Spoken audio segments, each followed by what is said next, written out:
माफ कीजिएगा, मैं सबील का मुखालिफ नहीं, तबर्रुक है हुसैन बटना चाहिए, लेकिन रुक के बताइए पानी वो है जिसे हुसैन ने मुंह मोड़ के देखा तक नहीं,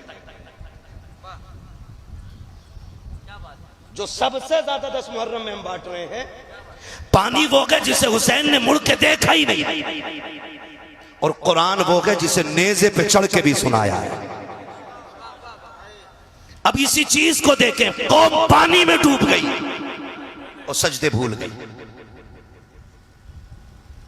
कौम शरबत में डूब गई और तिलावत भूल गई।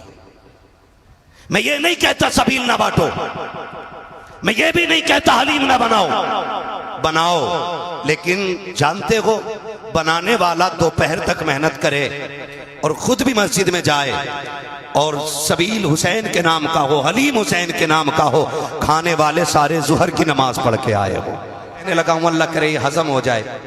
बड़ी कर्वी बात है, अरबाब मिंबर की दुआएं चाहूंगा, हिम्मत कर रहा हूं।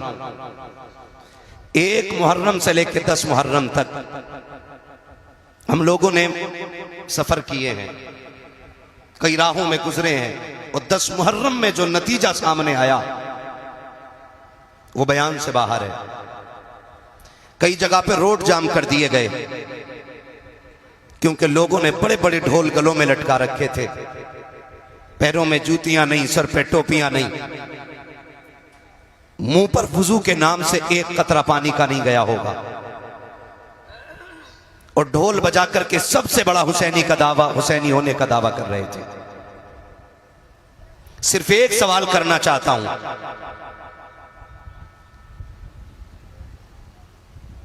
कि जिस इस्लाम की खासियत यह है कि उसका मानने वाला अगर किसी गली से गुजरे और उस गली में कोई पत्थर का टुकड़ा पड़ा रह जाए तो देखने वाला कहता शायद यहां से कोई मुसलमान नहीं गुजरा है।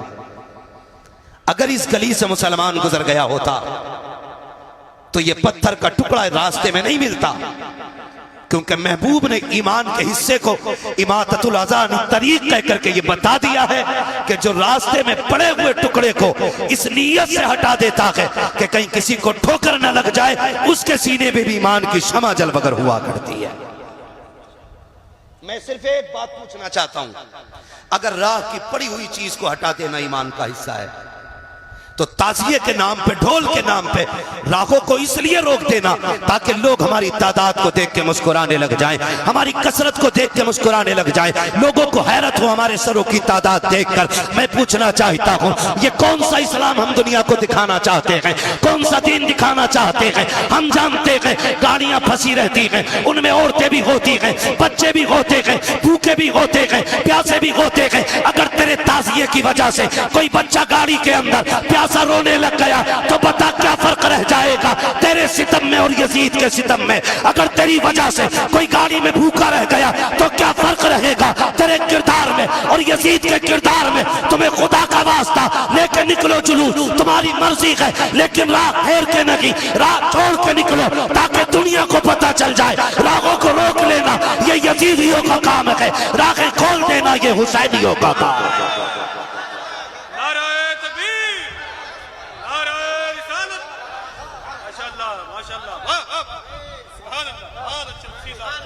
भाई माफ कीजिएगा, बातें मेरी कड़वी हैं, लेकिन किरदार जो है, किरदार जो है ना, हमारी निस्बतों का पता देता है, निस्बतों का पता देता है। आज पूरी कौम लग गई है, माफ कीजिएगा, जिसको आला हजरत सरकार ने हराम कह दिया, हर बरेलवी पे लाजिम है कि वो हराम माने। मुत्तफिक है इस बात से? कितने लोग बरेलवी हैं, जरा हाथ उठा के बता दें। सारे ही बरेलवी हैं, ठीक है ना? तो बस अब हाथ नीचे कर लें, अपने उलमा की आप बातें माने। अगर ये कहते हैं कि रुक जाइए तो रुक जाइए, अल्लामा तौफीक साहब अल्लाह सलामत रखे, बड़ा काम इनके उलमा की जमात मिलकर के कर रही है, बड़ा काम कर रही है, अल्लाह इस जमात को सलामत रखे और हमारी पूरी जमात को इसी तरह दीन की तबलीग करने की अल्लाह तौफीक अता फरमाए। हाँ, हम वो काम करें जिससे ये लगे कि हुसैन के मानने वाले अच्छे अखलाक वाले होते हैं। करेंगे इंशाअल्लाह, वही काम कीजिएगा कि जिससे कोई ये ना कहे हुसैनी ऐसे होते, हुसैनी ऐसे होते। डॉक्टर इकबाल ने कहा था, यूं तो सैयद भी हो, मिर्जा भी हो, अफगान भी हो, तुम सभी कुछ हो, बताओ कि मुसलमान भी हो। हम अपने रवैयों को देखें, हम अपने किरदार को देखें और अपने हालात को देखें। याद रखिएगा, सिर्फ 10 दिन हुसैन के नहीं है, 365 दिन हुसैन के। बोलें सुभान अल्लाह। इतना आहिस्ता ना बोलें कि मौलवी को नींद आ जाए, और इतना जोर से भी ना बोलिए कि पुलिस पकड़ के ना ले जाए, है ना। मैं जहां तक जानता हूं असद भाई, अभी तक मैंने किसी जलसे में नहीं देखा कोई जोर से सुभान अल्लाह कहने की वजह से मर गया हो, है ना। मरता भी नहीं है कोई। अगर डर ना हो मौत का तो फिर बोले या हुसैन। क्या बात है नौजवानों, आज इतना गला खोल के हुसैन का नाम लें कि आवाज बैठ जाए, ताकि कल सुबह उठें तो चाय इशारे से मांगे।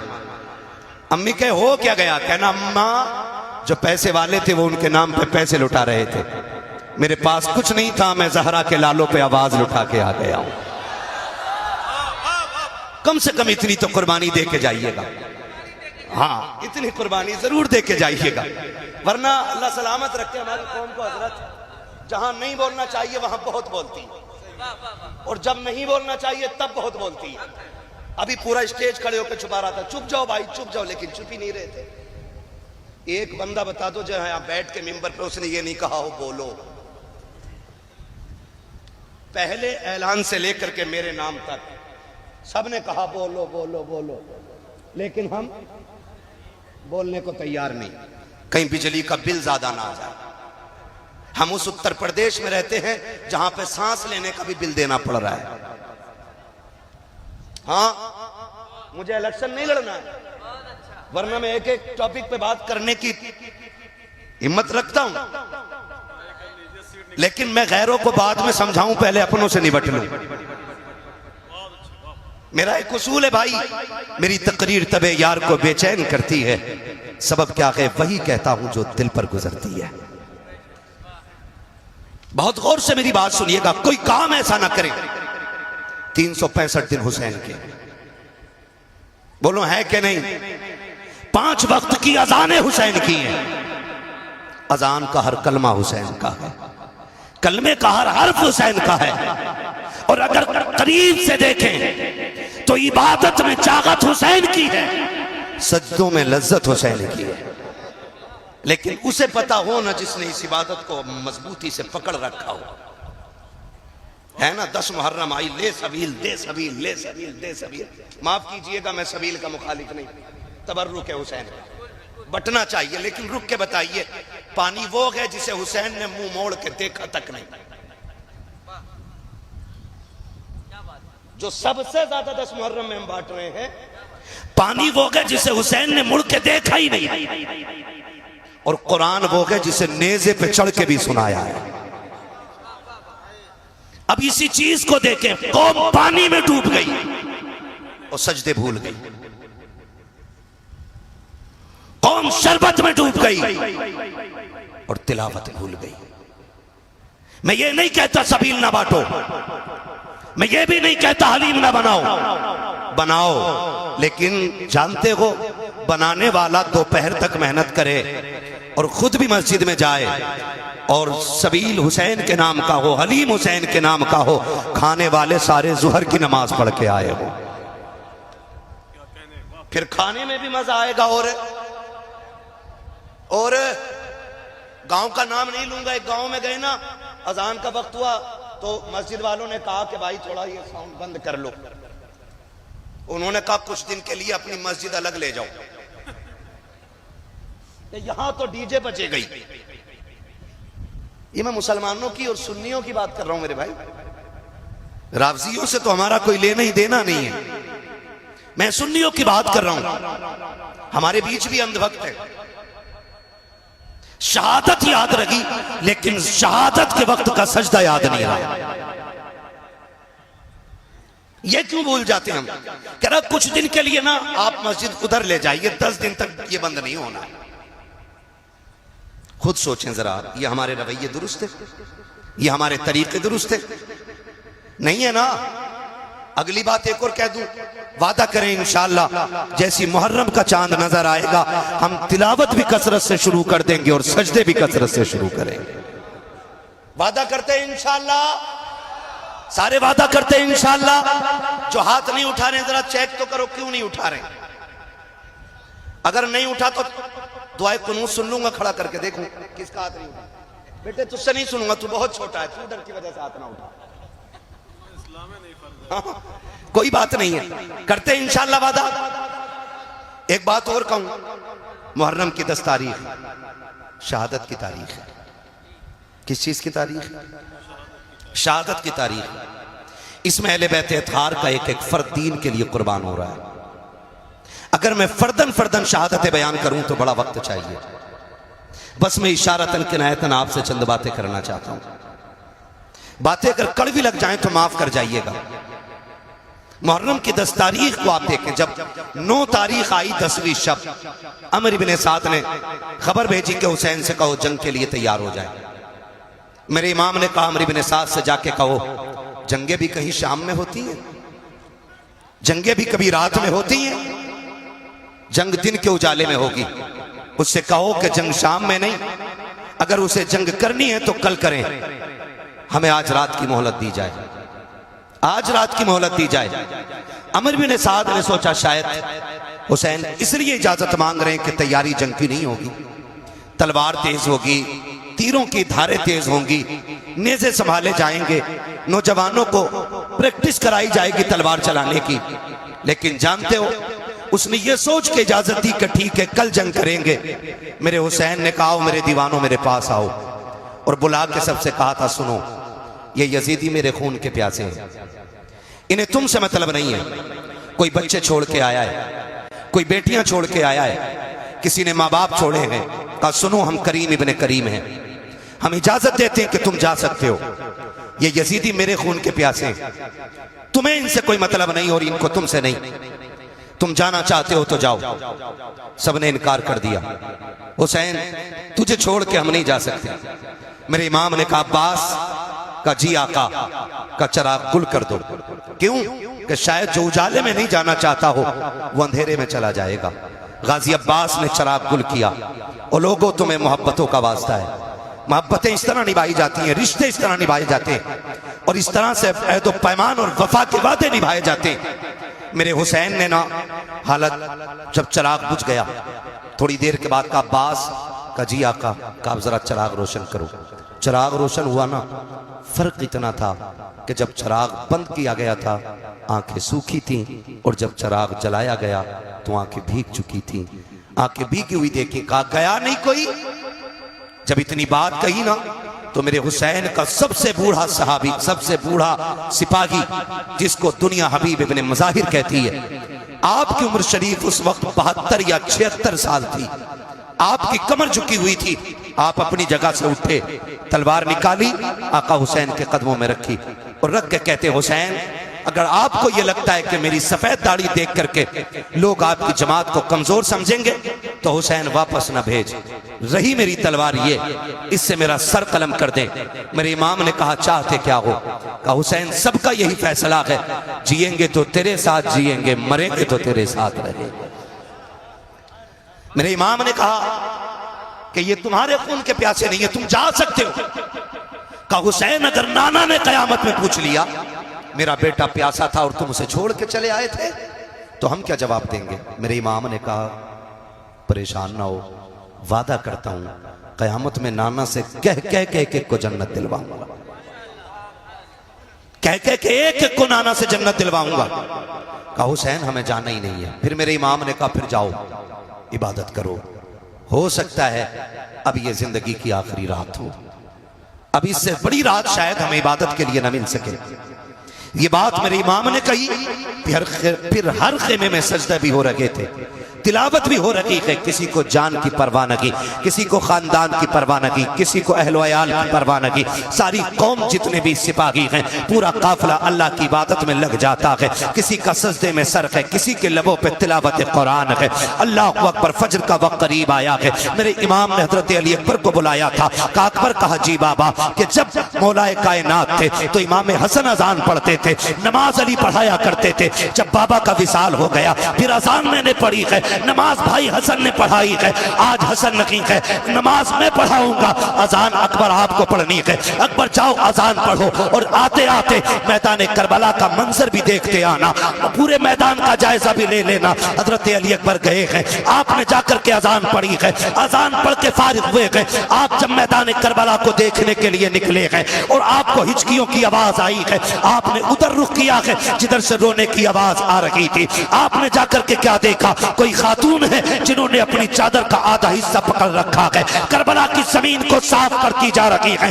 वापस पलट के आए हैं। मेरे इमाम ने कहा था अकबर क्या तुम देख आए करबला का मैदान? का जी बाबा देख लिया है। का क्या क्या देखा है? का सब कुछ देखा है, लेकिन आज अजीब चीज देखी है। का क्या देख के आए हो? का बाबा करबला के मैदान में एक खातून को मैंने रोते देखा है, और सिर्फ रो नहीं रही थी बल्कि दुपट्टे से मैदान करबला की सफाई कर रही थी। इतना मेरे इमाम ने सुना है, आंखों में आंसू आ गए। अली अकबर ने कहा था बाबा मैंने कोई ऐसी बात न कही, आप रोए क्यों हो? कहा बेटे अकबर तुझे नहीं पता है, तूने जिसे करबला में देखा है वो कोई आम खातून नहीं बल्कि मेरी माँ फातिमा ज़हरा मदीने से चल के करबला आ चुकी है।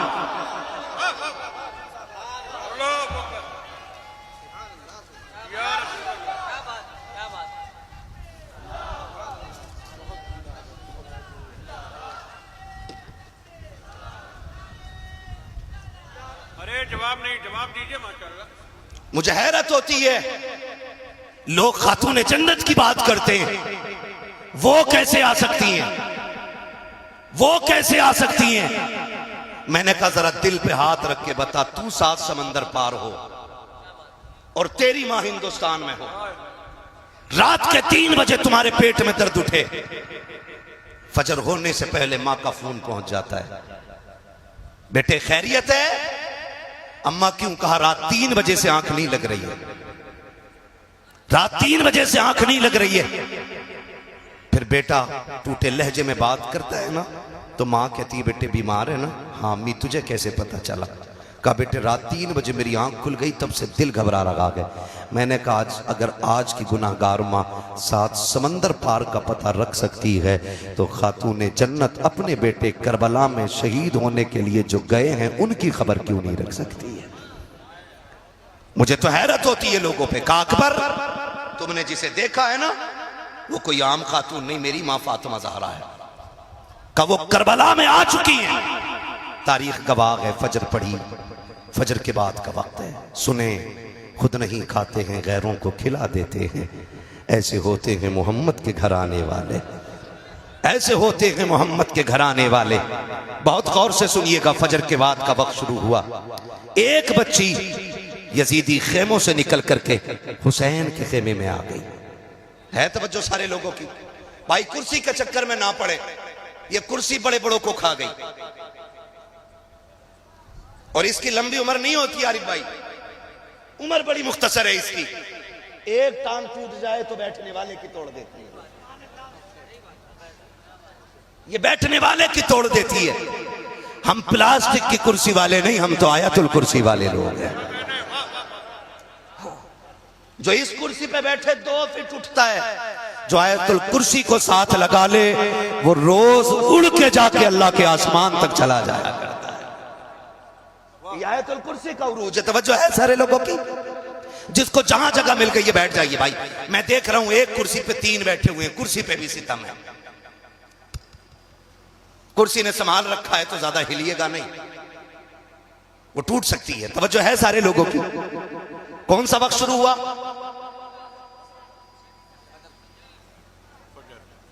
फजर की नमाज तो हो गई, फजर के बाद का वक्त शुरू हुआ। अमर बिन साद के लश्कर से एक बच्ची निकल के हुसैन के खेमे में आई। वो बच्ची टहल रही थी, सैयदा ज़ैनब की नजर पड़ गई। जानते हो ज़ैनब कौन है? ज़ैनब वो है जिसने कम उम्र में सबसे पहले कुरान हिफ्ज किया है। हाँ, ज़ैनब वो है जो कूफे की शाहराहों पर, कूफे की गलियों में, कूफे की जमीन पर कुरान की तफसीर बयान करती रह गई है। और मुझे तो बात समझ में ही नहीं आती है, हमारी कौम ने समझा क्या है करबला को। हुसैन जवान होकर के सीधे करबला नहीं गए। हुसैन वो गए जिसने 25 साल रियाजुल जन्ना में बैठ करके लोगों को हुजूर की हदीसें पढ़ाई है। 25 साल तक मेरा इमाम रियाजुल जन्ना में बैठ करके हुजूर की हदीसें पढ़ाता रहा है। और आज मेरी कौम का हाल यह है कि अपना बाप मरने लगता है, बेटे को सूरे फातिहा पढ़ने की तौफीक नहीं होती है, बाप की सांसें अटकने लगती है, तब कुरान वाला तलाश करने जाया करते हैं। कहने को पक्के हुसैनी है लेकिन सही से सूरे इखलास भी याद नहीं है। हाथ जोड़ के तुम्हें खुदा का वास्ता दे के कहता हूँ, और लोगों खुदा के वास्ते आने वाले मुहर्रम से पहले भले डेग बने या ना बने, सबील के लिए पानी का इंतजाम हो ना हो, हर नौजवान जिसे कुरान ना आता हो इतना कुरान जरूर सीख ले ताकि 1000 मरतबा सूरे फातिहा पढ़ के 10 मुहर्रम को मुसल्ला बिछा के हुसैन से कहे, आका आपने नेज़े पे कुरान पढ़ के सुनाया है, मैं मुसल्ले पे बैठ के सूरे फातिहा सुनाने आ गया।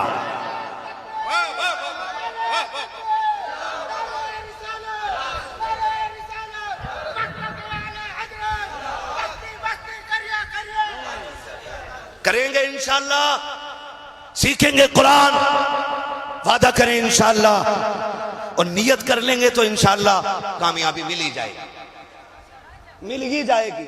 हमने उन्हें मोबाइल चलाते देखा जिन्हें हिंदी नहीं आती। हाँ, एक कह रहा मुफ्ती अम्माद की तकरीर भेज दो, जिसे ये नहीं पता उधर कोई बैठा है क्या।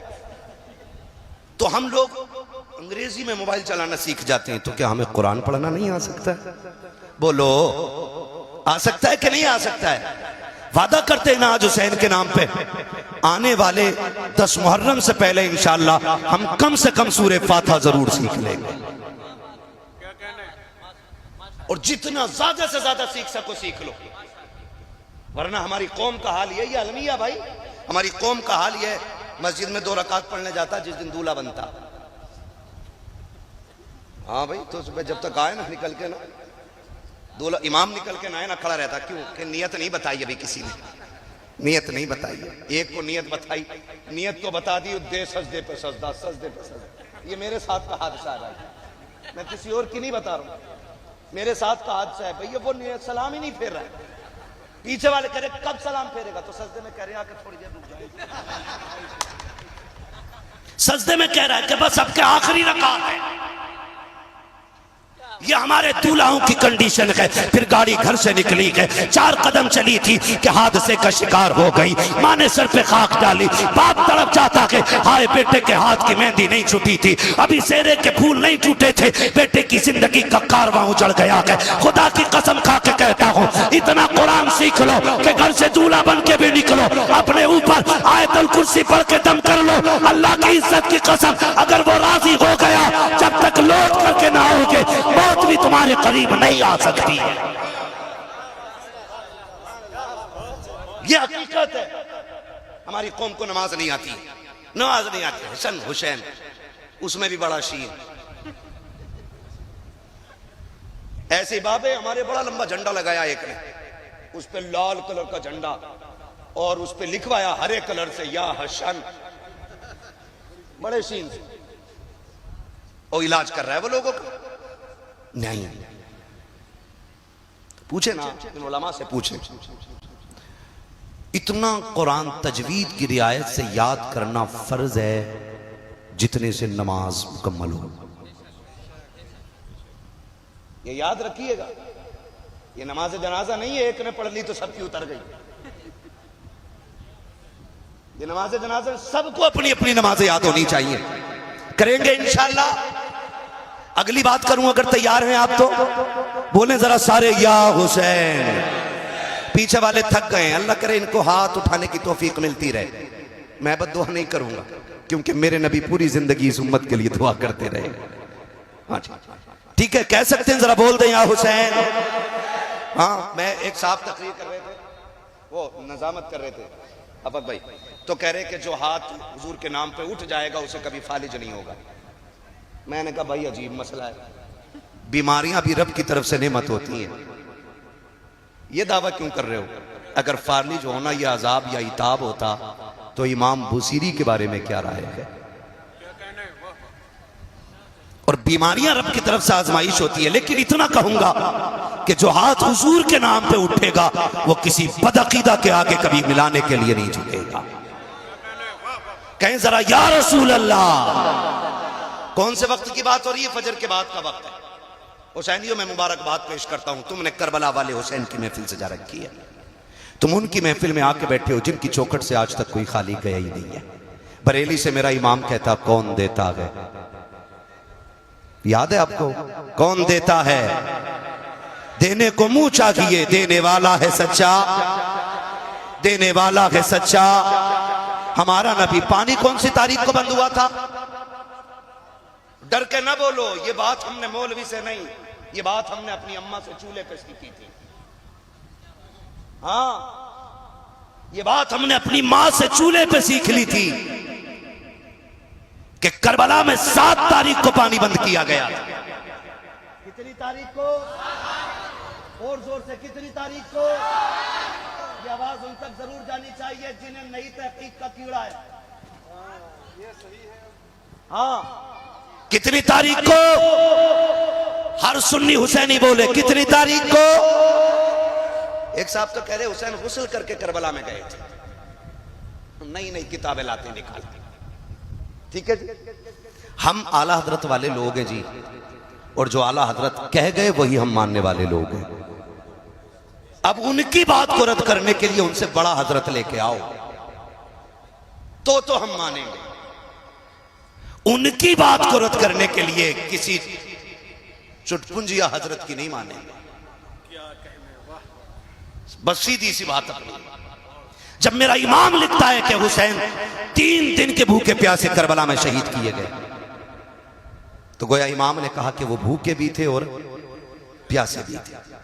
तो कितनी सलाम की डालियां निछावर कर ले, पढ़े बावाज़े बुलंद अल्लाहुम्मा सल्ली अला सय्यदिना व शफीइना व नबीना व मौलाना मुहम्मदिन मअदनिल जूदि वल करमी व आलिहि व अस्हाबिहि व बारिक व सल्लिम सलातु व सलामन अलैका या रसूल अल्लाह सल्लल्लाहु तआला अलैहि वसल्लम।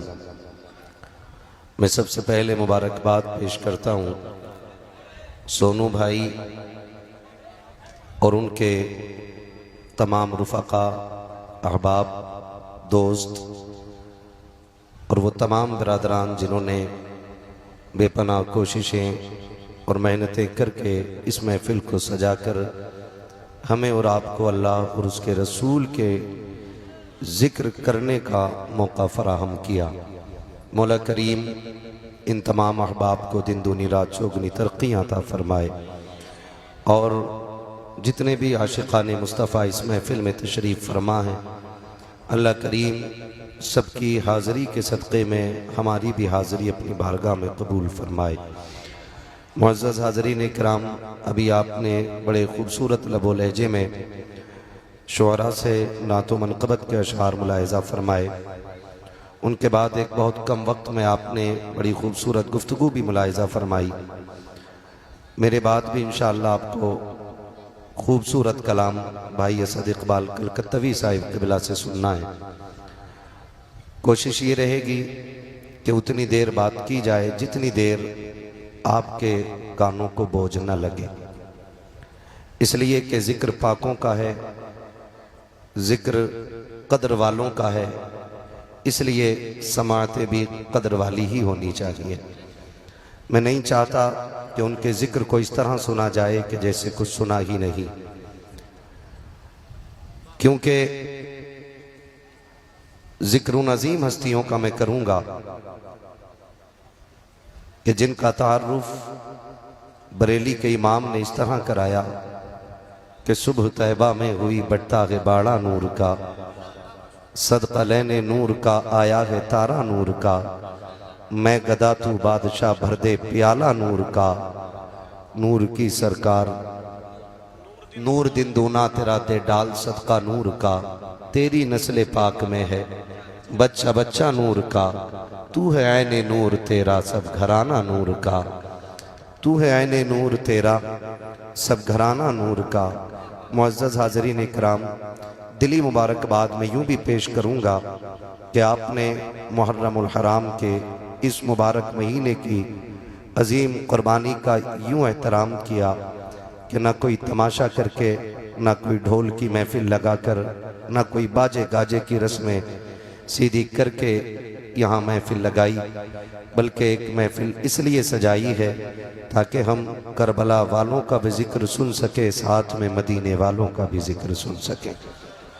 और ये सबसे बड़ी बात है कि हम अपने असलाफ का जिक्र इसलिए करते हैं ताकि उनकी ज़िंदगी से हमें जीने का शऊर हासिल हो जाए। हम अपने बुज़ुर्गों की बातें इसलिए करते हैं ताकि अपनी ज़िंदगी को उनकी ज़िंदगी में ढालने की कोशिश करें, वरना सिर्फ वाक़यात सुनाना मकसूद नहीं होता है। वाक़या सुना और अनसुना कर दिया, इससे कोई बेहतर नतीजा नहीं निकलने वाला। मज़ा तो तब है कि जब उनकी ज़िंदगी के साँचे में अपनी ज़िंदगी को ढालने की कोशिश की जाए। नक़ीब अहले सुन्नत भाई आफाक रज़ा मुशाहिदी साहब क़िबला बेहद मेहनत कर रहे थे कि बोलें बोलें बोलें बोलें, तो कई लोग मजबूरी में हाथ उठा रहे थे। मैं पहले ही एक बात कह दूं, कोई उनके नाम पे मजबूरी में हाथ ना उठाए, भले ही पूरा उठ के यहाँ से चला जाए। यहाँ सिर्फ वो बैठे कि जो मेरे लिए ना आया हो, असद भाई के लिए ना आया हो, आफाक भाई के लिए ना आया हो, सैफ रज़ा के लिए ना आया हो, समीर रज़ा के लिए ना आया हो। यहाँ वो बैठे जो सिर्फ मदीने वाले मुस्तफ़ा के लिए आया हो। ये याद रखिएगा, वरना ये उसूल बना लें और ये अपनी ज़िंदगी का वजीफ़ा भी इसी को कर लें और उठते बैठते यही कहा करें, जब तक बिके न थे तो कोई पूछता न था, जब तक बिके न थे तो कोई पूछता न था, तुमने खरीद कर हमें अनमोल कर दिया।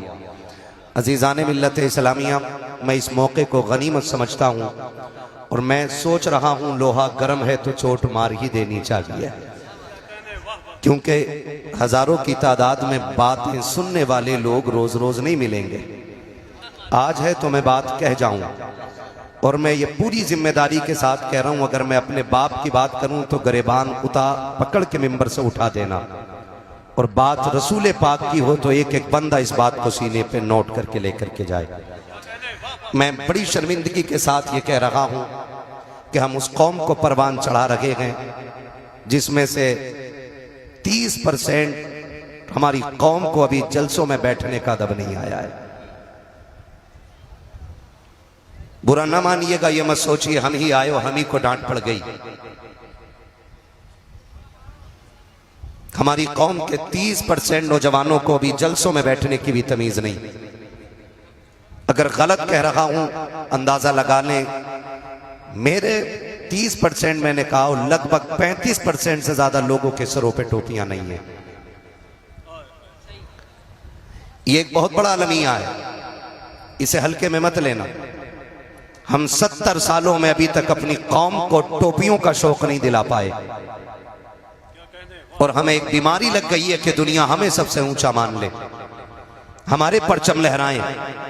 मैं तो खुद से भी कभी कभी मुखातब हो के कहता हूं, कभी इतराने की जरूरत नहीं है। परचम कायनात में सिर्फ अल्लाह और उसके रसूल का बुलंद रहेगा।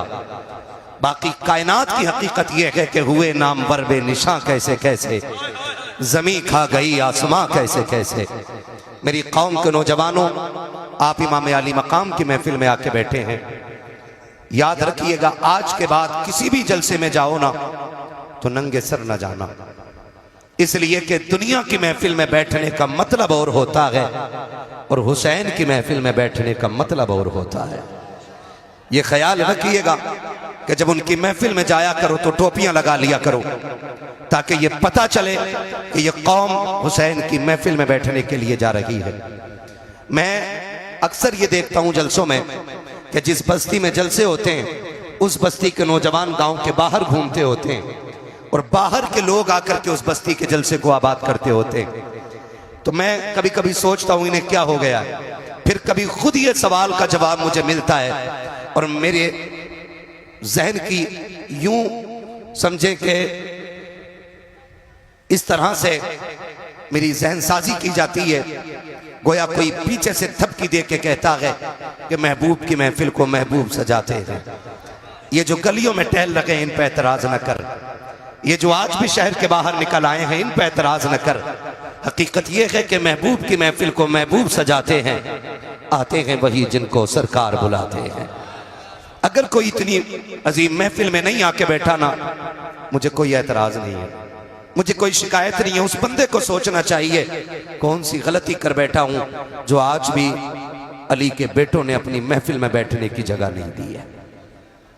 ये ख्याल कीजिएगा। अगली बात जो मैं